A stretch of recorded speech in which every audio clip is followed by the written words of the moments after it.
तर आज मी तुम्हाला चवीला भन्नाट अशी आणि खूप सोप्या पद्धतीने झटपट होणारी पीठ फेरून मेथीची भाजी कशी करायची ते सांगणार आहे। हिवाळा सुरू झालेला आहे, मस्तपैकी हिरवा भाजीपाला मार्केटमध्ये आलेला आहे। तर यासाठी साधारण एक जोडी मेथी स्वच्छ निवडून धुवून नितळत ठेवलेली होती। 4 ते 5 हिरव्या मिरच्या, 6-7 लसूण पाकळ्या आणि थोडीशी कोथिंबीर घेऊन त्याचा ठेचा तयार करून घ्यायचा। आता हा जो तयार ठेचा आहे मेथीमध्ये घालायचा आहे। यासोबतच अर्धा वाटी बेसन घालून मेथीला ठेचा आणि बेसन चांगल्यापैकी लागल्या जाईल अशा प्रकारे मिक्स करून घ्यायचं।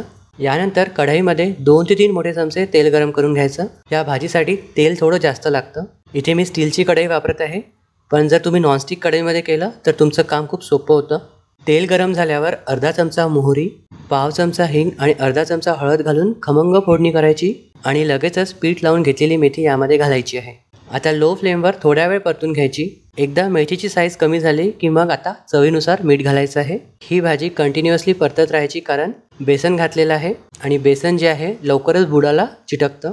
थोड्या वेळ परतल्यावर यावर झाकण ठेवून 2 वाफा आणायच्या आहेत। 1 मिनिटे लो फ्लेमवर शिजवल्यावर एकदा पुन्हा परतून पुन्हा झाकण ठेवून दुसरी वाफ आणायची आणि दुसऱ्या वाफेत आपली ही भाजी तयार आहे।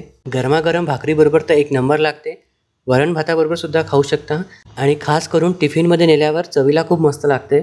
तर एकदा या पद्धतीने नक्की ट्राय करून बघाल। कशी झाली कॉमेंट्समध्ये सांगाल आणि आवडल्यास लाईक करायला विसरू नका।